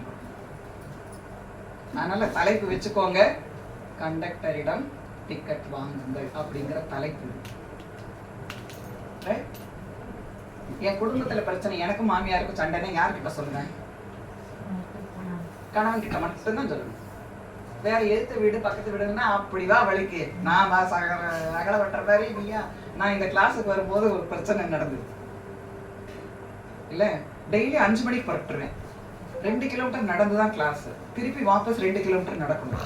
ஒரு நாள் கூட மிஸ் பண்ண மாட்டேன், டெய்லி கிளாஸுக்கு போயிடுவேன். 5 மணிக்கு தான் 4:30 மணிக்கு தான் குழந்தைங்க ஸ்கூல்ல இருந்து 3 குழந்தைகளும் வரும். அவங்க வர்றதுக்கு முன்னாடி அவங்களுக்கு என்னென்ன தேவையோ அத்தனை செஞ்சு வச்சுட்டு, நைட்டுக்கு டிஃபனுக்கு என்ன பண்ணுமோ அத்தனை செஞ்சுட்டு வந்தா சாப்பிடணுங்கிற லெவலுக்கு நான் என்ன பண்ணேன். 3 பேருக்கு நான் கிளாஸ் எல்லாம் எடுத்ததில்ல, அந்த அறிவெல்லாம் எனக்கு பெருசா இல்லை. அவங்களே இங்கிலீஷ் மீடியம், அவங்களே படிச்சுக்குவாங்க, அவங்களே எல்லாம் படிப்பாங்க. நான் ஓரளவுக்கு சொல்லி தருவேன், அவ்வளவுதான். அவங்க என்ன எதிர்பார்க்கறது இல்லை, அவங்களே புத்திசாலிகளா இருந்தாங்க, அவங்களே படிச்சுக்கிட்டாங்க. ஸோ எனக்கு அந்த பிரச்சனையும் இல்லை. நான் 5 மணிக்கு வீட்டை விட்டு கிளம்பிடுவேன். உடனே வாசல்ல நிறைய லேடிஸ் உட்காந்து அரட்டை அடிச்சுட்டு இருப்பாங்க. இவங்களை யோகியா பெரிய ஞானம் கேட்க போறாளாம். ஒரு நாள் கூட என்ன பண்றது இல்ல, மிஸ் பண்றது இல்ல. என் காது படும்படி பேசுவாங்க. அடுத்தது எங்க ஹவுஸ் ஓனர் ஒரு பாட்டி இருந்தாங்க. நான் எப்படா கிளம்புவேன்னு பார்த்துட்டு எங்க மாமியார்கிட்ட போவேன். உங்களை இப்படி எல்லாம் வயசான காலத்துல தவிக்க விட்டுட்டு டெய்லி உங்க மருமக கிளாஸுக்கு போறேன், நீங்க இதெல்லாம் கண்டிக்க மாட்டீங்களா? புத்தி சொல்லுங்க அப்படின்னு சொல்லிட்டு எங்க மாமியார் திரு முடிப்பாங்க. என்ன பண்றதுன்னு தெரியல அவங்க. நான் வந்ததுக்கு அப்புறம் இத பாரு, நீ போயிட்டியா, உங்க மாமியாரு புலம்புறாங்க. நீ என்ன டிராமா சினிமாக்கு போறியா, தியான கிளாஸுக்கு தானே போற? உங்க மாமியார் வந்து புலம்பிட்டு இருக்கிறாங்க. இது எப்படி இருக்கு? எங்களுக்குள்ள என்னது சண்டை மூட்டி விடுறது.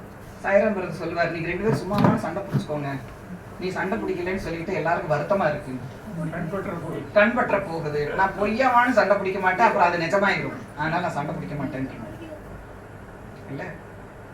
இப்ப நான் யார்கிட்ட இந்த பிரச்சனையை பேசணும் சொல்லுங்க? யார்கிட்ட பேசணும்? நானும் எங்க மாமியார மட்டும்தான் பேசணும். நான் கண்டக்டரிடம் மட்டுமே டிக்கெட் வாங்கணும். நான் அவங்க கிட்ட தான் பேசினேன். நான் போனா அவங்க அப்படி பேசுறாங்க, அதுக்கப்புறம் உங்ககிட்ட இப்படி வத்தி வைக்கிறாங்க. இப்ப என்ன பண்ணலாம் சொல்லுங்க? நான் கிளாஸுக்கு போறதா வேண்டாமா? நீங்களே முடிவு பண்ணுங்க. நான் நல்ல விஷயத்துக்காக தான் போறேன். 23 மணி நேரம் அல்லது 22 மணி நேரம் உங்களுக்காக நான் செலவழிக்கிறேன். எனக்காக 2 மணி நேரம் நீங்க தரணும். எனக்கு அது ரொம்ப சந்தோஷத்தை கொடுக்கும். நானே கேட்டேன், தினமும் போடுமா கிளாஸ்? அவரு தான் ஆரம்பத்துல கேட்டாரு, தினமும் கிளாஸுக்கு போடுமா நீங்க கேட்டேன். வாரத்துக்கு ஒரு நாள் போனா பத்தாதா? கேட்டேன். வாரத்துக்கு ஒரு நாள் போனா அது சர்ச்சு. அப்புறம் அமைதியா பொறுமையா பதில் சொல்லி விளக்கம் கொடுத்தாங்க. நானே போக ஆரம்பிச்சேன். அப்புறம் அவரும் வர ஆரம்பிச்சிட்டாரு இல்ல. டீல் பண்ணணும், குடும்பத்தை கரெக்டா டீல் பண்ணணும். நீங்க ஏத்த வீட்டுல போய் மாமியார் அப்படி திட்டாங்க, அவங்க அப்படி திட்டாங்க சொல்லக்கூடாது. உங்க குடும்ப மேட்டர் பக்கத்து வீட்டுக்கு போக கூடாது. நமக்குள்ளேயே சரி பண்ணிக்கணும். ஏன்னா அவங்க பேட் வைப்ரேஷன் நமக்கு அனுப்புவாங்க. அந்த வைப்ரேஷன் நமக்கு வந்து நமக்கு இன்னும் பிரச்சனை ஜாஸ்தி ஆயிடும். புரியுதுங்களா?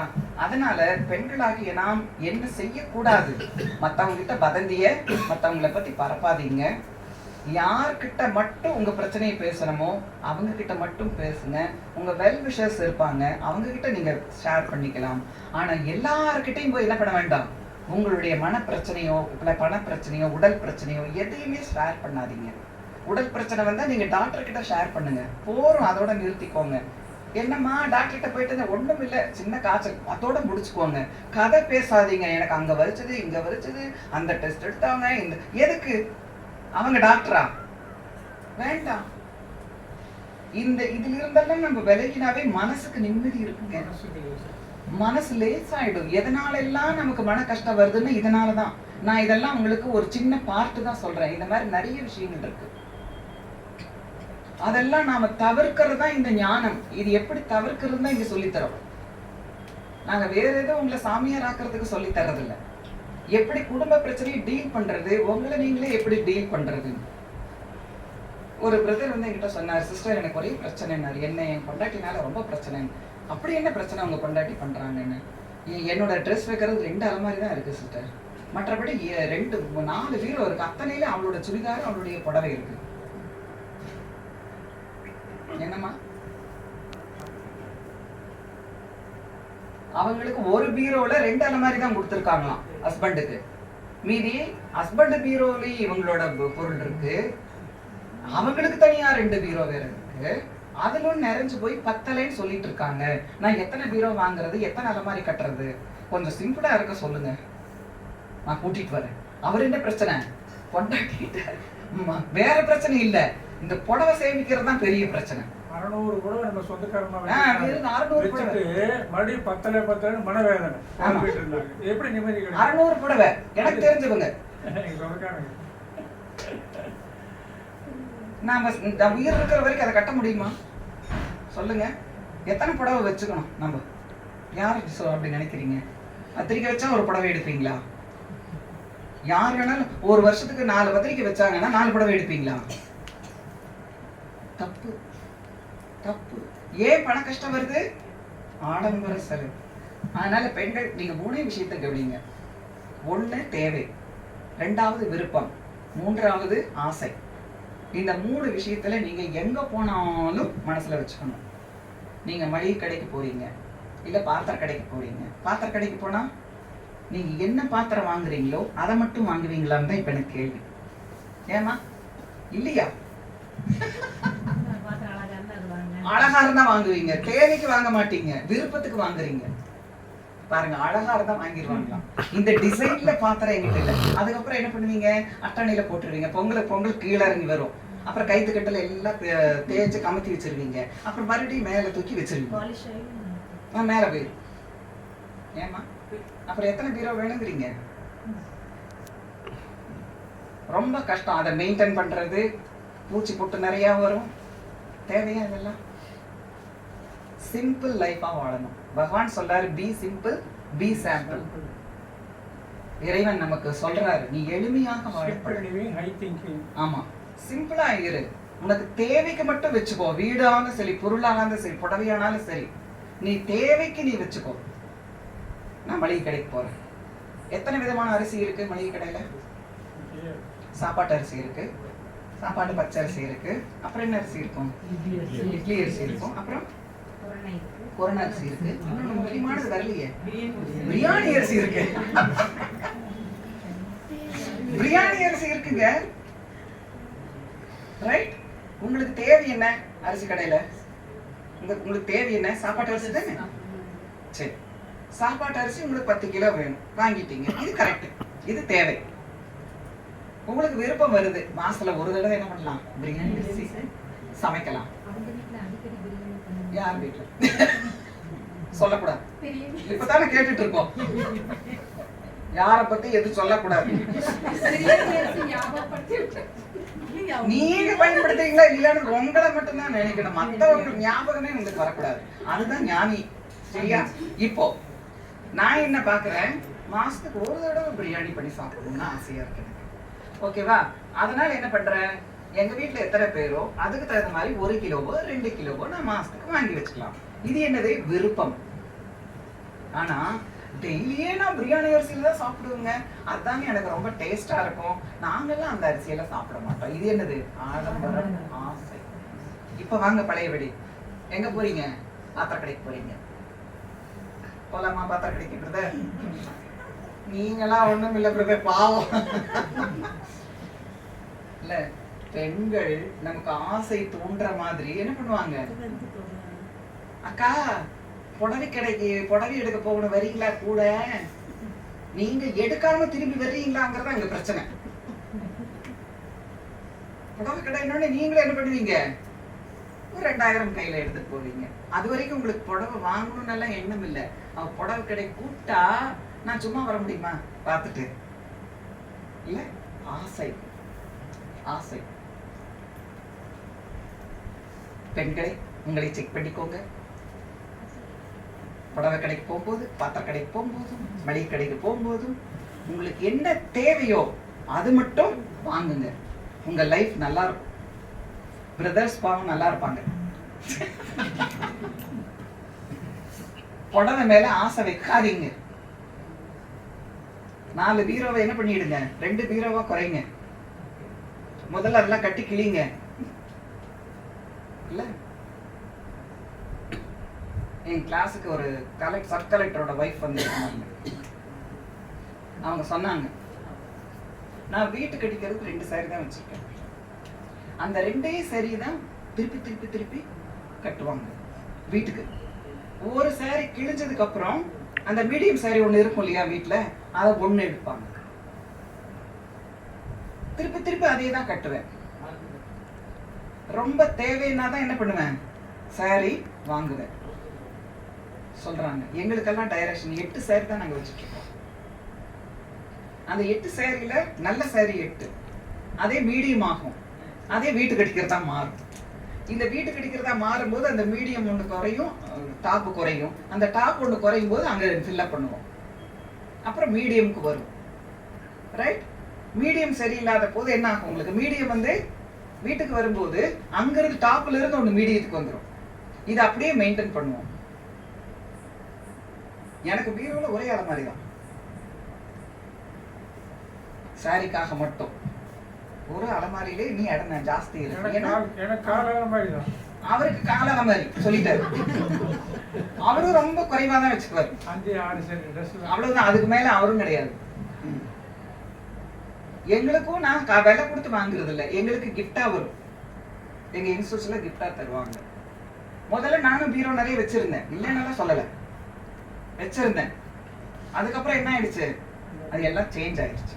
வெள்ளையை கட்டும் போது தெரியவா போகுது உங்களுக்கு, நான் எந்த வெள்ளையை கட்டுறேன், மீடியமா இல்ல இதா, உங்களுக்கு ஒண்ணும் தெரிய போறது இல்லை. ரைட்? ஆனா எனக்கு வந்து என்னது இடம் நிறையா மிச்சமாகுது, மெயின்டைன் பண்றது ஈஸியா இருக்கு. 2 பேருக்கு எவ்வளவு பாத்திரம் வேணும்? 2 பேர் இருக்கிறவங்க வீட்டுல எவ்வளவு பாத்திரம் யூஸ் பண்றீங்க? கரெக்டா யூஸ் பண்ணுங்க, அளவா யூஸ் பண்ணுங்க.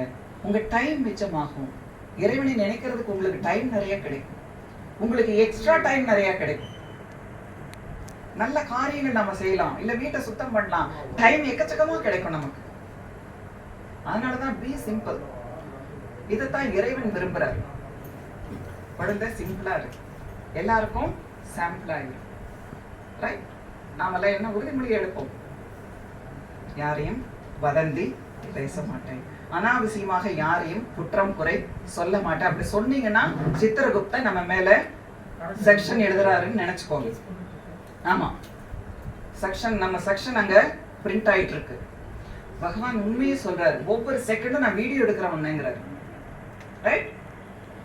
இப்ப நான் ஒரு டிவி கண்டுபிடிச்சிட்டேன், பெரிய டிவி. நான் இப்படி சுவிட்ச் ஆன் பண்ணேன்னா இது மறைஞ்சு டிவி வந்துடும். ரைட்? யாரா ஒருத்தர் இந்த டிவிக்கு முன்னாடி வந்து நிக்கணும். நான் டிவி ஆன் பண்ண உடனே 1 நிமிஷம், அதாவது 60 வினாடிகள் நீங்க மனசுல என்ன நினைக்கிறீங்களோ அது அப்பட்டமா படமா தெரியும். என்ன நினைச்சாலும் அது அப்படியே படமா தெரியும். யாருக்கு தைரியம் இருக்கு? நிக்க மாட்டேங்க. 1 நிமிஷம் தான் நான் நிக்க சொல்றேன். அப்ப 60 வினாடியில நம்முடைய எண்ணங்கள் எவ்வளவு மோசமாக இருக்கு. ஏன் தைரியம் இல்லை நிக்கிறதுக்கு? ஏன் தைரியம் இல்லை? ஒண்ணு வேஸ்ட் நினைப்பேன், இல்லைன்னா வேண்டாது நினைக்கிறது வேஸ்ட். இன்னொன்னு தீய எண்ணங்கள் வரும். தேவையான எண்ணங்கள் வந்தா ஒண்ணு பிரச்சனை இல்லை, நல்ல எண்ணங்கள் வந்தாலும் பிரச்சனை இல்லை. ஆனா இந்த 2 இருக்கு பாருங்க, நெகட்டிவ் தாட்ஸும் வேண்டாத ஒரு வேஸ்ட் தாட்ஸும். நெகட்டிவ் தாட்ஸ், வேஸ்ட் தாட்ஸ், இது 2நால தான் நமக்கு நிறைய பிரச்சனைகள். எதை நினைக்க கூடாதோ அதை நாம நினைப்போம், எதை நினைக்கணுமோ அதை நினைக்க மாட்டோம். அப்ப அந்த டிவில 1 நிமிஷம் கூட என்ன நிக்க முடியலன்னா எண்ணம் போலதான் வாழ்க்கை. நம்முடைய எண்ணம் எப்படியோ அப்படித்தான் வாழ்வு. எண்ணத்தினுடைய எண்ணங்கள் படமாக யாருக்கும் தெரியாதனாலதான் யார் வேணாலும் எப்படி வேணாலும் நினைச்சுக்கலாம். ஏன்னா தெரியவா போகுது. அந்த ஒரு எண்ணத்தினாலதான் நாம இவ்வளவு தப்பு எல்லாம் உள்ளுக்குள்ள என்ன பண்ணிட்டு இருக்கோம், செஞ்சுட்டு இருக்கோம். அகம் புறம், வெளிப்புறமும் நம்ம கரெக்டா இருக்கணும், அதே சமயத்துல உள்ளேயும் நல்லா இருக்கணும். இதுதான் இங்க பகவான் சொல்லித்தரார். குழந்தை முதல்ல உள்ள நீ சரி பண்ணு, உள்ளுக்குள்ள நீ உன்னை சரி பண்ணிக்கோ, எண்ணத்தை சரி பண்ணு. எண்ணம் தான் விதை. என்ன நினைக்கிறீங்களோ அது மரமாக, முள்ளு மரமாகவும் வளரலாம், இல்ல பழம் கொடுக்கும் மரமாகவும் வரலாம். நீங்க எந்த விதையை போடுறீங்கிறது வச்சு. சோ என்ன பண்ணலாம், நம்ம நல்ல எண்ணங்களை விதைப்போம், நல்ல எண்ணங்களை வளர்ப்போம். நாம் நல்ல பழ மரமாக இருந்து மற்றவங்களுக்கு நல்ல கனிகளை நாம கொடுக்கணும். இதுதான் சகித்துக் கொள்ளும் சக்தி. ரைட்? அதனால இப்ப நாம ஒரு சின்ன மெடிடேஷனோட நாம நிறைவு செய்யலாம். நான் ஓம் சாந்தின்னு சொல்லிட்டு சொல்லுவேன், அதை நீங்க எல்லாம் மனசுல நினைச்சுக்கோங்க. ஓம் சாந்தின்னு சொல்லிட்டு நான் முடிப்பேன். சரிங்களா? எல்லாம் ரெடியா? சரி, எனக்கு ஏதாவது ஒரு உறுதிமொழி கொடுங்களேன் யாராவது. இது வரைக்கும் கேட்டதுல நான் இன்னையிலிருந்து இதை செய்யலான்னு மனசுல நினைச்சிட்டு இருக்கேன். யாராவது நினைச்சீங்கன்னா யார் வேணாலும் சொல்லுங்க. இறைவனுக்கு முன்னாடி நான் கேட்கிறேன். எழுந்திருச்சு நின்னு சொல்லுங்க, தைரியமா சொல்லுங்க. அதை இறைவன் பார்த்துக்குவாரு. சொல்லுங்க. சிக்கனமா இருக்கலாம்னு முடிவு பண்ணிருக்கேன். வெரி குட், கை தட்டிடுங்க. சிக்கனமா இருக்கிறதா முடிவு பண்ணிருக்காங்க. Very good. இன்னும் யார் சொல்றீங்க புதுசா கேட்கறவங்க? தைரியமா எழுந்திருச்சு சொல்லுங்க. நான் உங்க வீட்டுல இருந்தாலும் செக் பண்ண மாட்டேன், ஏன்னா இறைவன் செக் பண்ணிப்பாரு. ஏன்னா அவங்க முன்னாடி சொல்லிட்டீங்கல்ல, அவர் பார்த்துக்குவாரு. என்னாச்சு சாந்தி? சொல்லுங்க சொல்லுங்க யசோதா, ஏதாவது சொல்லுங்க, தைரியமா சொல்லுங்க. சொல்லுங்க, ஏதாவது சொல்லுங்க. தன்னை அட்மிட் பண்ணிக்கிறதா என்னது பகவானுக்கு ரொம்ப விருப்பமா இருக்கும். என் குழந்தை என்ன பண்ணுச்சு, தைரியமா இந்த உறுதிமொழி எடுத்ததுன்னு சொல்லிட்டு உங்களுக்கு சக்தி நிறைய கொடுப்பாரு.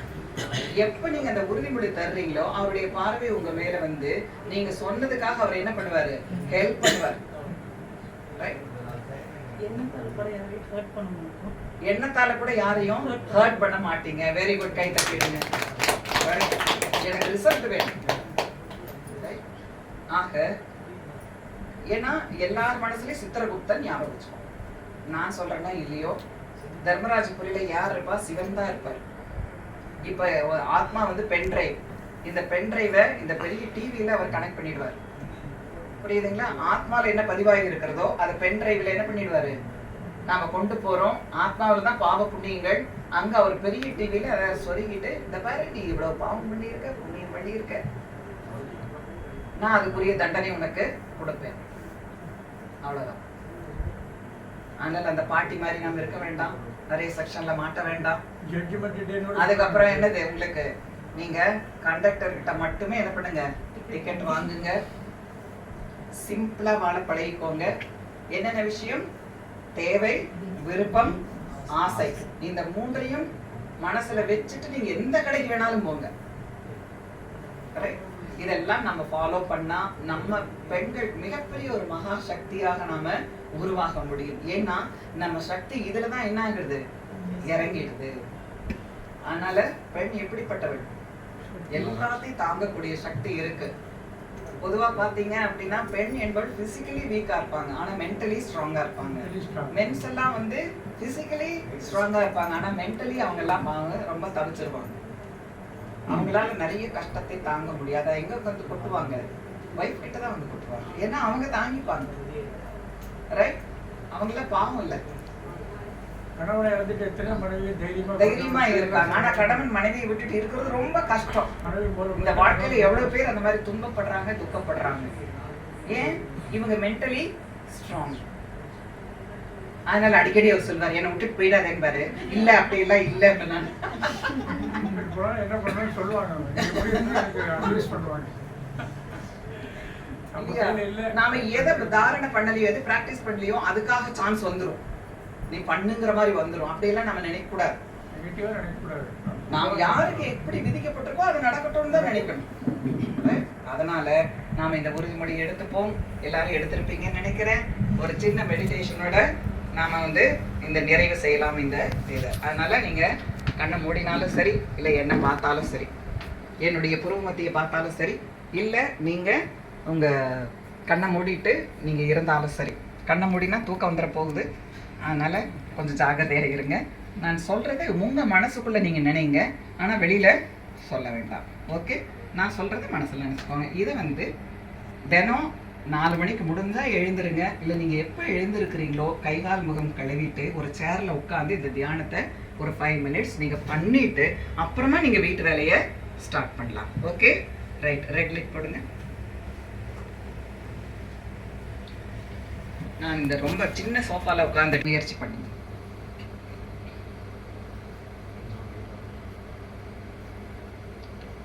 ஓம் சாந்தி. ஓம் சாந்தி. நான் ஓர் அழியாத ஆத்மா.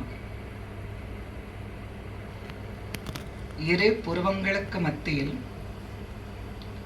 ஓர் நட்சத்திரத்தை போல ஜோதி வடிவாக பிரகாசிக்கின்றேன். நான் ஓர் அமைதியான ஆத்மா.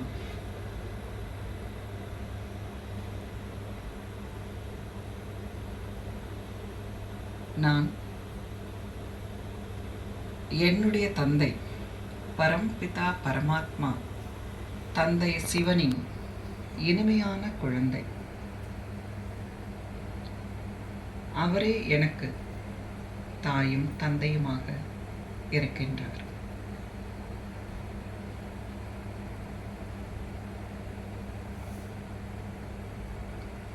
அவர் ஜோதி வடிவமாக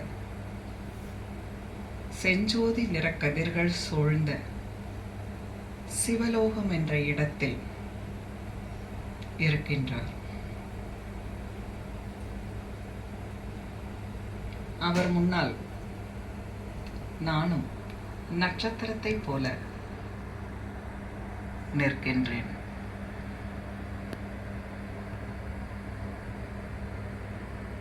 நானும் ஜோதி, என் முன்னால் அவரும் பிரகாசமான ஜோதியாக இருக்கின்றார். என்னை பார்த்து, வா குழந்தாய், உன் வீட்டிற்கு இப்பொழுதுதான் வருகின்றாய்.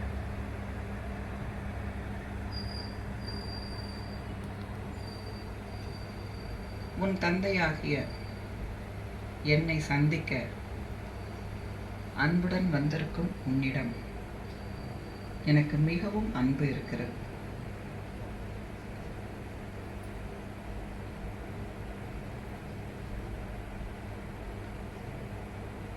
அவரிடமிருந்து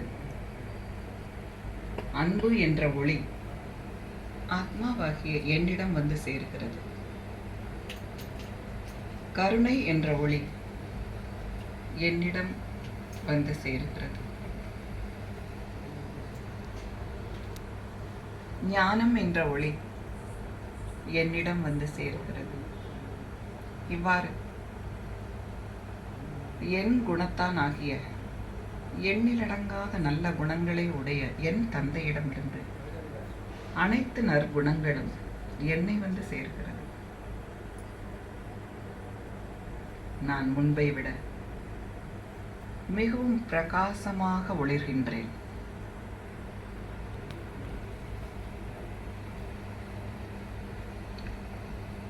என் தந்தை என்னை பார்த்து, குழந்தாய், என்னிடமிருந்து வாங்கிய இந்த சக்திகளை உன் குடும்பத்திற்கும் இந்த உலகத்திற்கும் கொடுத்து சேவை செய்வாயாக என்று என்னை ஆசீர்வாதம் செய்கின்றார்.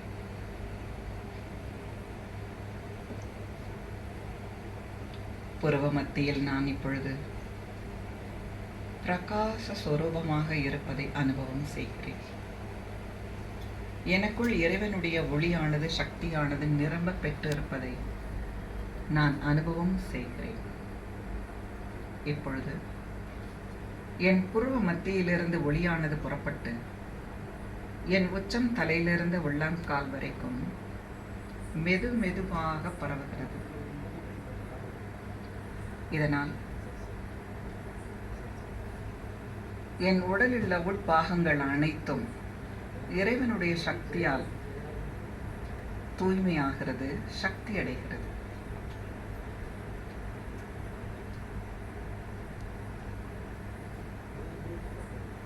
மீண்டும் என் புருவ மத்தியிலிருந்து புறப்பட்ட ஒளியானது என்னுடைய வீட்டின் மூலை முடுக்கெல்லாம் பரவுகிறது. இறைவனுடைய ஒளி என் வீட்டிற்குள் நிரம்பப்படுகிறது. இதனால்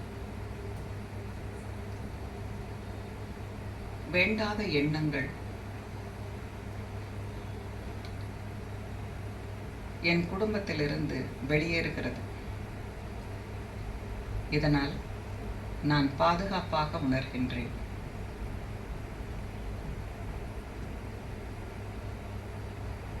இறைவனிடமிருந்து பெற்ற இந்த சக்தியானது என்னுடைய பிளட் ரிலேஷன்ஸ் அனைவருக்கும் அனுப்புகின்றேன். என்னுடைய குழந்தைகள், என்னுடைய தந்தை, தாய் அனைவருக்கும் இறைவனுடைய சக்தியானது சென்று அடைந்து அவர்களும் நன்றாக இருக்கட்டும் என்று மனதில் நினைக்கின்றேன்.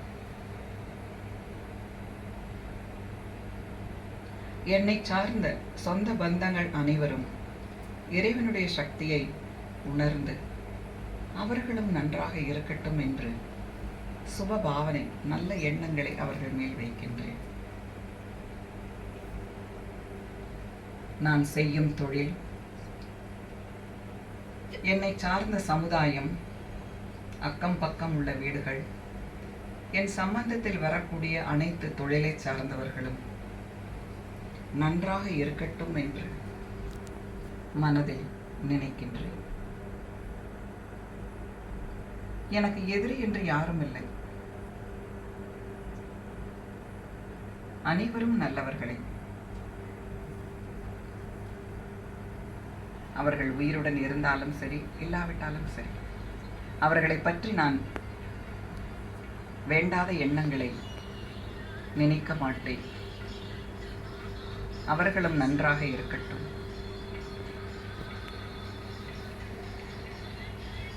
இந்த பஞ்ச தத்துவம் இல்லாமல் என்னால் உயிர் வாழ முடியாது. ஆக இந்த பஞ்ச தத்துவமும் முழு தூய்மை அடைந்து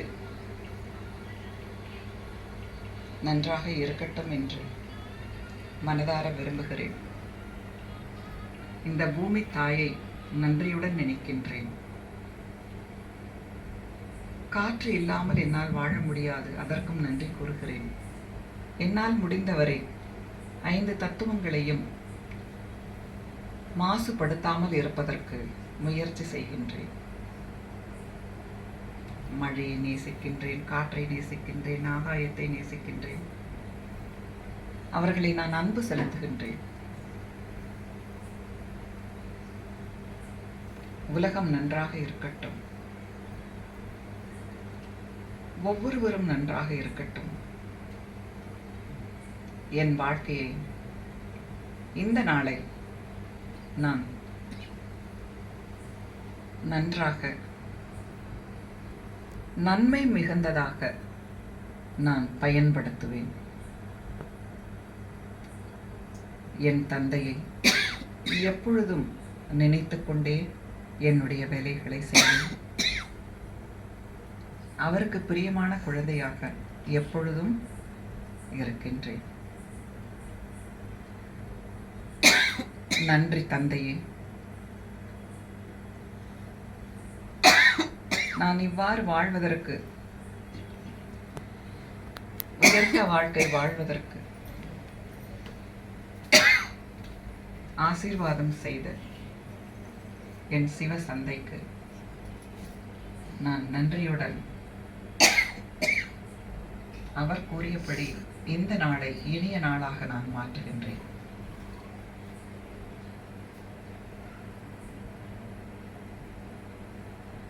ஓம் சாந்தி சாந்தி சாந்தி.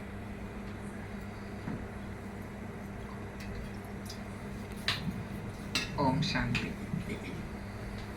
இப்படி காலையில் எழுந்திரிச்ச உடனே அனைவருக்கும் என்ன கொடுங்க, நல்ல ஒரு சிந்தனையை கொடுத்துட்டு அதுக்கப்புறம் உங்கள் வேலையை நீங்கள் ஸ்டார்ட் பண்ணுங்க. இன்னும் ஒரு சின்ன டிப்ஸ் என்னன்னா, கடவுள் எனக்கு இன்னைக்கு ஒரு நாள் கொடுத்துட்டாரு, அது நல்ல நாளாக நான் என்ன பண்ணுவேன், பயன்படுத்துவேன். ஒரு சின்ன உறுதிமொழி எடுக்கலாமா? எழுதி நில்லுங்க. கடவுளுக்கு முன்னாடி எல்லாரும் உறுதிமொழி எடுத்துடலாம். இங்கிலீஷ் தமிழ் ரெண்டும் சொல்றேன். I am the best. நான் சிரேஷ்டமானவன். I can do it. நான் என்னால் எதுவும் முடியும். I am the winner. நான் தான் வெற்றியாளன். God is always with me. கடவுள் எப்பொழுதும் என்னுடன் இருக்கின்றார். Today is my day. இன்று என்னுடைய நாள். I love you. நான் என்னை நேசிக்கின்றேன். எனக்கு நீங்களே சொல்லிக்கோங்க, உங்களுக்கு நீங்களே, நான் என்னை நேசிக்கின்றேன். முதல்ல சொல்லலாமா? I am the best. I can do it. I am the winner. God is always with me. Today is my day. I love me. இந்த 5 6 இதை நீங்க என்ன படிக்கணும், உங்க கண்ணாடி முன்னாடி தியானம் பண்ணிட்டு இதை சொல்லிட்டு தான் நீங்க எல்லா வேலையும் ஸ்டார்ட் பண்ணணும். ரைட்? ஓகே. இதுவரையும் ஒத்துழைப்பு கொடுத்த அனைவருக்கும் நன்றி. எல்லாருக்கும் இறைவனுடைய அன்பும் அருளும் கண்டிப்பாக கிடைக்கும். ஓம் சாந்தி. ஓம் சாந்தி.